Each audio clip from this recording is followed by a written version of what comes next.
श्री राधे राधे राधे। हरि ओम। ओम नमो भगवते वासुदेवाय। जय श्री राधे, जय श्री राधे।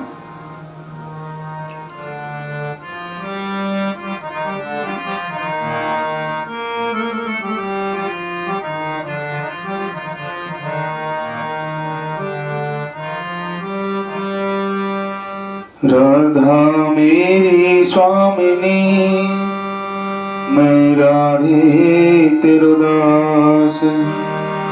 जन्म जन्म मोह दीजिए, श्री वृंदावन को वास। वृंदावन सोवन नहीं, और नंद गाँव सो गाँव। वन शिवट सोवट नहीं, श्री कृष्ण नाम सो नाम। भक्त भक्ति भगवत गुरु, चतुर नाम वपु एक। तिनके पद बंधन के, नाशहि विघ्न अनेक। जय जय श्री राधा रमण, जय जय नवल किशोर। जय गोपी चित चोर प्रभु, जय जय माखन चोर। बोलिए वृंदावन बिहारी लाल की जय। जय जय श्री राधे श्याम। प्रभु की पावन कृपा से नित्य प्रति श्री श्री चैतन्य चरितावली के माध्यम से हमें सत्संग का लाभ प्राप्त हो रहा है। उसी श्रृंखला में कल आपने श्रवण किया कि काजी की शरणागति। यमुनों ने जो गौर हरि जी संकीर्तन करते थे उसको बंद कराना चाहा। अपने दलबल के साथ आज काजी के घर की तरफ चले हैं गौर हरि जी। तो कल आपने श्रवण किया था कि वो संकीर्तन करते हुए जा रहे थे। सभी ने मार्ग में उनका स्वागत किया। कोई कहता हमने तो ऐसा सुख अपने जीवन में आज तक कभी नहीं पाया, संकीर्तन को देख करके और सुन करके। दूसरा जल्दी से बोल उठता, तुमने क्या, किसी ने भी ऐसा सुख का आज तक अनुभव नहीं किया।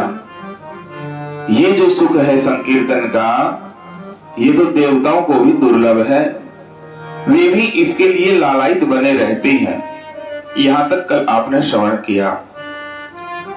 आगे की चर्चा में प्रभु संकीर्तन करते करते गंगा जी के घाट की ओर जा रहे थे। रास्ते में मनुष्यों की अपार भीड़ थी। इतनी भीड़ थी कि उस भीड़ में से चींटी का निकल जाना भी असंभव था, इतनी भारी भीड़ थी। भगवत भक्त सदगृहस्थ अपने अपने दरवाजों पर आरती लिए हुए खड़े थे। कोई प्रभु के ऊपर पुष्पों की वर्षा करता, कोई भक्तों को माला पहनाता, कोई बहुमूल्य इत्र फूले की शीशी उनके ऊपर उड़ेल देता। कोई इत्रदान से इत्र छिड़क छिड़क करके भक्तों को सराबोर कर देता। अटा अटारी और छज्जे तथा द्वारों पर खड़ी हुई स्त्रियां प्रभु के ऊपर वहीं से पुष्पों की वर्षा कर रही थी। कुंवारी कन्याएं अपने आंचलों में भर भर करके धान के लावा भक्तों के ऊपर बिखेरती जा रही थी। कोई सुंदर सुगंधित चंदन ही छिड़क देती, कोई अक्षत धूप तथा पुष्पों को लेकर ही भक्तों के ऊपर छिड़कती हुई स्वागत करती। इस प्रकार संपूर्ण पथ पुष्पमय हो गया। जिधर से यात्रा निकल रही थी, जिधर से सत्संगी लोग जा रहे थे, लावा अक्षत पुष्प और फलों से सारा रास्ता पट सा गया, रास्ता ढक गया पूरा। प्रभु उन्मत्त हुए नृत्य कर रहे थे। उन्हें बाह्य जगत का कुछ भी ज्ञान नहीं था। सभी संसारी विषयों का चिंतन छोड़ करके संकीर्तन की प्रेम धारा में वे बहने लगे। उन्हें न तो काजी का पता रहा और न उनके अत्याचारों का। मतलब इतने भाव में सभी लोग सत्संग करने लगे उनको ये भी नहीं पता कि हम कहां जा रहे हैं, किस लिए जा रहे हैं। सभी प्रभु के नृत्य को देख करके अपने आप को भूले हुए थे। इस प्रकार का नगर कीर्तन यह सबसे पहला ही था, सभी के लिए एक नई बात थी ये। फिर मुसलमान शासक के शासन में ऐसा करने की हिम्मत ही किसकी हो सकती थी। किंतु आज तो प्रभु के प्रभाव से सभी अपने को स्वतंत्र समझने लगे थे। उनके हृदयों पर तो एकमात्र प्रभु का ही साम्राज्य था। वे उनके तनिक से इशारे पर सिर कटाने को तैयार थे। इस प्रकार संकीर्तन समाज अपने नृत्य गान तथा जय जयकारों से नगरवासियों के हृदय में एक प्रकार के नव जीवन का संचार करता हुआ गंगा जी के घाट पर पहुंचा, जहां प्रभु नित्य प्रति स्नान किया करते थे। वहां से प्रभु भक्त मंडली के सहित मधाई घाट पर गए। मधाई घाट से सीधे ही बेल पुखरा, जहां काजी रहता था, वो उसकी ओर चले। अब सभी को स्मरण हो उठा कि प्रभु को आज काजी का उद्धार करना है। गंगा जी स्नान करने के बाद तब ध्यान आया कि हम तो काजी के यहां जा रहे थे, उसका उद्धार प्रभु ने आज करना है। सभी उसके अत्याचारों को स्मरण करने लगे। कुछ लोग तो यहां तक आवेश में आ गए कि खूब जोरों के साथ चिल्लाने लगे कि इस काजी को पकड़ो, इसको जान से मार डालो, इसने हिंदू धर्म पर बड़े बड़े अत्याचार किए हैं। प्रभु को इन बातों का कुछ भी पता नहीं था कि कौन क्या कह रहा है। उन्हें किसी मनुष्य या किसी संप्रदाय विशेष से रत्ती भर भी द्वेष नहीं था। वे तो अन्याय के द्वेषी थे, सो भी अन्याय के साथ वे लड़ना नहीं चाहते थे। ये तो प्रेमास्त्र के द्वारा ही उनका पराभव कर देना चाहते थे। वे संहार के पक्षपाती न होकर के उद्धार के पक्षपाती थे। इसलिए मार काट का नाम लेने वाले पुरुष उनके अभिप्राय को न समझने वाले अभक्त पुरुष ही थे। उन उत्तेजना प्रिय अज्ञानी मनुष्यों ने तो यहां तक कहा कि वृक्षों की शाखाएं तोड़ तोड़ करके वे काजी के घर में घुस गए और उसकी फुलवारी तथा बाग के फल फूलों को भी नष्ट करने लगे, जिस तरह से हनुमान जी ने किया था लंका में जाकर के। काजी के आदमियों ने पहले से ही काजी को डरा दिया था। उससे कह दिया था कि निमाई पंडित हजारों मनुष्यों को साथ लिए हुए तुम्हें पकड़ने के लिए आ रहे हैं। वे लोग तुम्हें जान से आज मार देंगे। कमजोर हृदय वाला काजी अपार लोगों के कोलाहल से आज डर गया। उसकी फौज ने भी डर करके जवाब दे दिया कि हम आपके साथ नहीं हैं। अब बेचारे चारों ओर से अपने आप को असहाय समझ करके वे अपने घर के अंदर जा छिपे। काजी जब प्रभु को इस बात का पता चला कि कुछ उपद्रवी लोग जनता को भड़का करके उनमें उत्तेजना पैदा कर रहे हैं और काजी को क्षति पहुंचाने का उद्योग कर रहे हैं, तो उन्होंने उसी समय कीर्तन बंद करने की आज्ञा दे दी। प्रभु की आज्ञा पाते ही सभी भक्तों ने अपने अपने वाद्य यंत्र नीचे उतार करके रख दिए। नृत्य करने वाले रुक गए, पद गाने वालों ने अपने पद बंद कर दिए। क्षण भर में ही वहां सन्नाटा सा छा गया। प्रभु ने दिशाओं को गूंजते हुए मेघ गंभीर स्वर में कहा कि खबरदार, किसी ने काजी को तनिक भी क्षति पहुंचाने का प्रयास किया तो उससे अधिक अप्रिय मेरा कोई और नहीं होगा। सभी एकदम शांत हो जाओ, प्रभु ने आदेश दिया। प्रभु का इतना कहना था कि उपद्रवी अपने अपने हाथों से शाखा और ईंट पत्थर फेंक करके चुपचाप प्रभु के समीप आ बैठे। सबको शांत स्वभाव से बैठे देख करके प्रभु ने काजी के नौकर से कहा, काजी से हमारा नाम लेना और कहना कि आपको उन्होंने बुलाया है। आपके साथ कोई भी अभद्र व्यवहार नहीं किया जा सकता है। आप थोड़ी देर के लिए बाहर चले। प्रभु की बात सुनकर के काजी के सेवक घर में छिपे हुए काजी के पास गए और प्रभु ने जो बातें कही थी, जैसे जैसे कही थी, वे सभी जाकर के काजी से कह दी। प्रभु के ऐसे आश्वासन को सुनकर के और इतनी अपार भीड़ को चुपचाप शांत देख करके आज काजी की हिम्मत हुई बाहर आने की और काजी बाहर निकला। प्रभु ने भक्तों के सहित काजी की अभ्यर्थना की और प्रेम पूर्वक उसे अपने पास बिठाया। प्रभु ने कुछ हंसते हुए प्रेम पूर्वक स्वर में कहा, क्यों जी, ये कहाँ की रीति है कि हम तो आपके द्वार पर अतिथि होकर के आए हैं और आप हमें देख करके घर में जा चुके। ये है संत की भाषा, क्योंकि संत किसी को अपना शत्रु नहीं समझते और कोई उनको शत्रु माने तो भी वो प्रेम से ही उनके साथ पेश आते हैं। काजी ने कुछ लज्जित होकर के विनीत भाव से प्रेम के स्वर में कहा कि मेरा सौभाग्य है जो आप मेरे घर पर पधारे। मैंने तो समझा था आप क्रोधित होकर के मेरे यहाँ आ रहे हैं, इसलिए क्रोधित अवस्था में आपके सामने मेरा होना ठीक नहीं है, इसलिए मैं आपके सामने नहीं आया। प्रभु ने फिर हंसते हुए कहा कि क्रोध करने की बात ही क्या थी, आप तो यहाँ के शासक हैं, मैं आपके ऊपर क्रोध क्यों करने लगा भला। यह बात हम पहले ही आपको बता चुके हैं कि सची देवी के पूज्य पिता तथा महाप्रभु के नाना नीलांबर चक्रवर्ती का घर इसी बेल पुखरिया मोहल्ले में काजी के घर के पास ही था। इनके नाना जी का घर।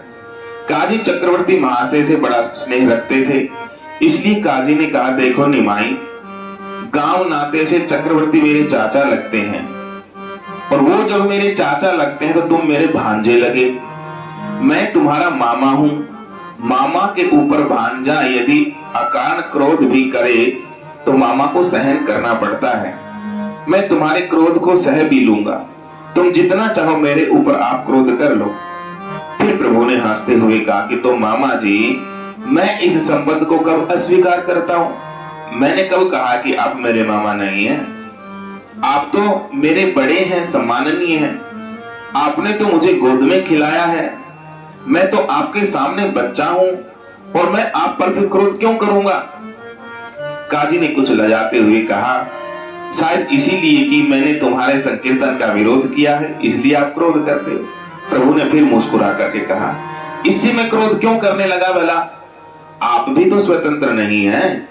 आपको बादशाह की जैसी आज्ञा मिली होगी या आपके अधीनस्थ कर्मचारियों ने जैसा कहा होगा वैसा ही तो आपने किया होगा। आपके ऊपर भी लोग बैठे हैं आदेश देने वाले। यदि कीर्तन करने वालों को दंड देना ही आपने निश्चय किया है तो हम सभी उस अपराध को कर रहे हैं, हम तो कीर्तन कर रहे हैं। यदि आपने निश्चित कर लिया कि आपने हमें दंड देना है तो आप हमें दंड दीजिए, हमें खुशी से दंड दीजिए, इसलिए इसके लिए हम सदा तैयार हैं।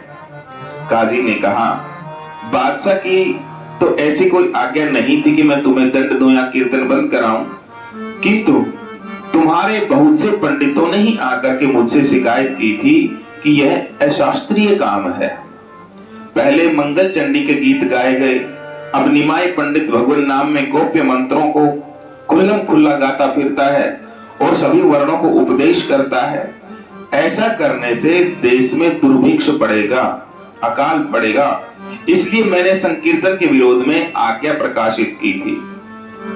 कुल मुल्ला और काजी भी इसे बुरा समझते थे। प्रभु ने यह सुनकर के पूछा, अच्छा तो आप सब लोगों को संकीर्तन से क्यों नहीं रोकते। काजी ने इस प्रश्न को सुनकर के काजी चुप हो गया। थोड़ी देर सोचते रहने के बाद बोला, यह बड़ी गुप्त बात है, तुम एकांत में चलो, मैं कहूंगा। प्रभु ने कहा, यहाँ सब अपने ही आदमी है, एकांत में जाने की आवश्यकता नहीं है। इन्हें आप मेरे अंतरंग ही समझिए, इनके सामने आप संकोच न करें, कहिए आखिर बात क्या है। प्रभु के ऐसा कहने पर काजी ने कहा कि गौरहरि, मुझे तुम्हें गौरहरि कहने में अब संकोच नहीं होता। भक्त तुम्हें गौरहरि कहते हैं, इसलिए तुम सचमुच में हरि हो। तुम जब कृष्ण कीर्तन करते थे तब कुछ मुल्लाओं ने मुझसे शिकायत की थी कि यह निमाई कृष्ण कृष्ण कह करके सभी को बर्बाद करता है, इसका कोई उपाय कीजिए। तब मैंने विवश होकर के उस दिन एक भक्त के घर में जाकर के ढोल फोड़ा था। ध्यान से सुनना इस बात को। कीर्तन में जाकर के मैंने ढोल फोड़ दिया था और संकीर्तन के विरुद्ध लोगों को नियुक्त किया था। उसी दिन रात को मैंने एक बड़ा भयंकर स्वप्न देखा। काजी कह रहा है, बड़ा भयंकर मैंने एक स्वप्न देखा और स्वप्न में देखा कि मानो एक बड़ा भारी सिंह मेरे समीप आकर के कह रहा है, यदि आज से तुमने संकीर्तन का विरोध किया तो उस ढोल की तरह मैं तुम्हारा पेट फोड़ दूंगा। तो तूने तो ढोल फोड़ा था संकीर्तन करने वालों का, और मैं तुम्हारा पेट फोड़ दूंगा।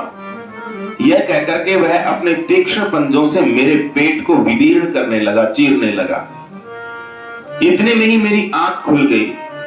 मेरी देह पर उन नखों के चिन्ह अभी तक प्रत्यक्ष बने हुए हैं जो सिंह ने पंजे मारे स्वप्न में, लेकिन वो निशान अब तक मेरे शरीर पर प्रत्यक्ष बने हुए हैं।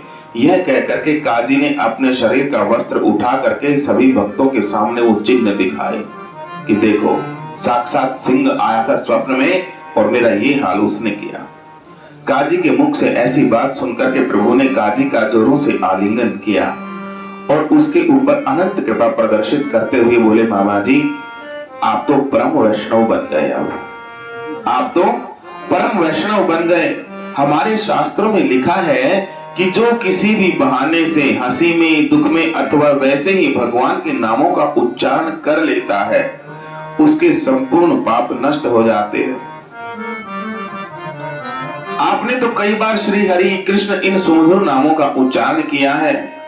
इन नामों के उच्चारण के कारण ही आपकी बुद्धि अब निर्मल हो गई है।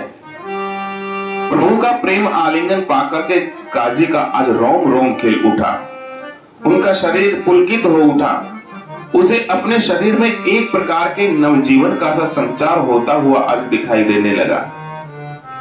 वह अपने में अधिकाधिक संदिग्धता, कोमलता तथा पवित्रता का आज अनुभव करने लगा। तब प्रभु ने कहा, अच्छा तो मामा जी, आपसे मुझे बस यही बात कहनी है कि अब आप संकीर्तन का विरोध कभी न करें। आप परम वैष्णव बन गए हैं। गदगद कंठ से काजी ने कहा, गौर हरि तुम साक्षात नारायण स्वरूप हो। तुम्हारे सामने मैं शपथ पूर्वक कहता हूं कि मैं अपने कुल परिवार को छोड़ सकता हूं, कुटुंबी तथा जाति वालों का परित्याग कर सकता हूं, लेकिन आज से संकीर्तन का कभी भी मैं विरोध नहीं करूंगा। तुम लोगों से कह दो कि वे बेखट से अब जाकर के अपने अपने घरों में संकीर्तन करें, अपनी अपनी मंडलियों में संकीर्तन करें।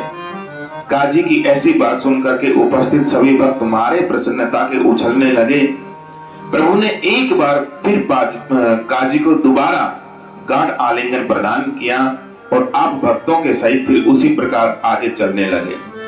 प्रभु के पीछे पीछे प्रेम में अश्रु बहाते हुए काजी भी चलने लगा और लोगों के हरि बोल कहने पर काजी भी हरि बोल की उच्च ध्वनि करने लगा।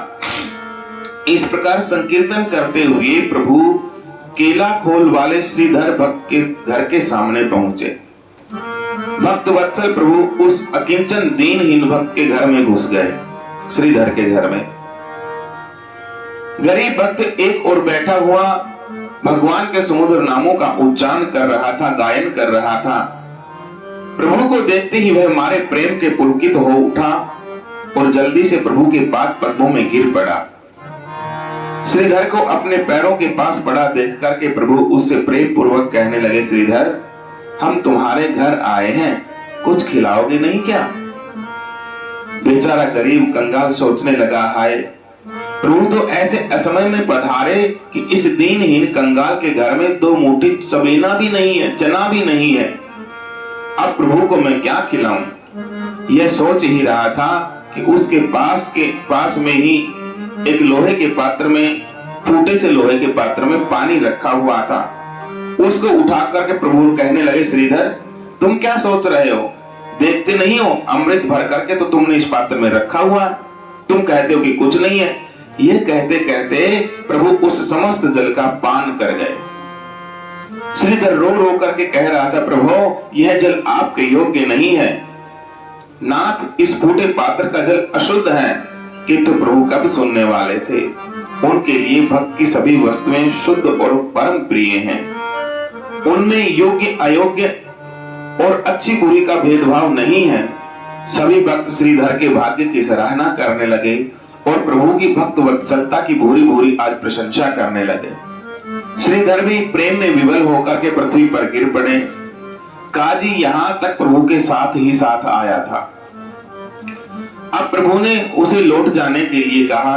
वह प्रभु के प्रति नम्रता पूर्वक प्रणाम करके लौट गया। उस दिन से उसने ही नहीं किंतु उसके सभी वंश के लोगों ने संकीर्तन का विरोध करना सदा के लिए छोड़ दिया। नवद्वीप में अद्यावधि मतलब आज भी चांदखा काजी का वंश विद्यमान है। काजी के वंश के लोग अभी तक श्री कृष्ण कीर्तन में अभी तक योगदान अपना देते हैं। बेलपुर या ब्राह्मण पुकर स्थान में अभी तक चांदखा काजी की समाधि बनी हुई है। उस महाभागवत भाग्यशाली काजी की समाधि के निकट अब भी जाकर वैष्णवगण वहां की धूलि को अपने मस्तक पर चढ़ा करके अपने आप को कृतार्थ समझते हैं। वह प्रेम दृश्य उसकी समाधि के समीप जाते ही भावुक भक्तों के हृदय में सजीव होकर के ज्यों का तो नृत्य करने लगता है। धन्य है महाप्रभु गौरांग देव के ऐसे प्रेम को, जिनके सामने विरोधी भी नतमस्तक होकर के उनकी छत्र छाया में अपने को सुखी मानते और धन्य मानते। ऐसे महाभाग काजी को, जिसे मामा कह करके महाप्रभु प्रेम पूर्वक गाढ़ आलिंगन प्रदान करते हैं, ऐसे ऐसे भक्तों पर आज गौर हरि अपनी कृपा करते हैं। बोलो वृंदावन बिहारी लाल की जय। भजनी ताई गौर राधे श्याम, जपो हरे कृष्णा हरे राम। भजनी ताई गौर राधे श्याम, जपो हरे कृष्णा हरे राम। भजनी ताई गौर राधे श्याम, जपो हरे कृष्णा हरे राम। भजनी ताई गौर राधे श्याम, जपो हरे कृष्णा हरे राम। भजनी ताई गौर राधे श्याम, जपो हरे कृष्णा हरे राम। भजनी ताई गौर राधे श्याम, जपो हरे कृष्णा हरे राम। भजनी ताई गौर राधे श्याम, जपो हरे कृष्णा हरे राम। भजनी ताई गौर राधे श्याम, जपो हरे कृष्णा हरे राम। भजनी ताई गौर राधे श्याम, जपो हरे कृष्णा हरे राम।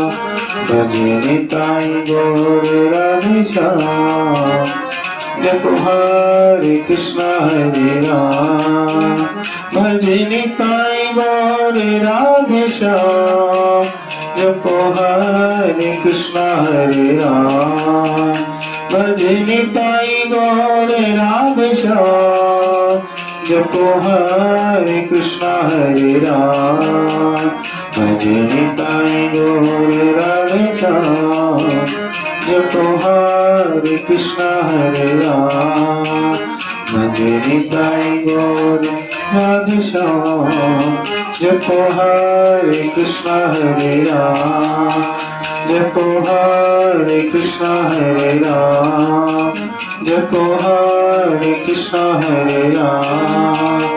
जपो हरे कृष्णा हरे राम। जपो हरे कृष्णा हरे राम।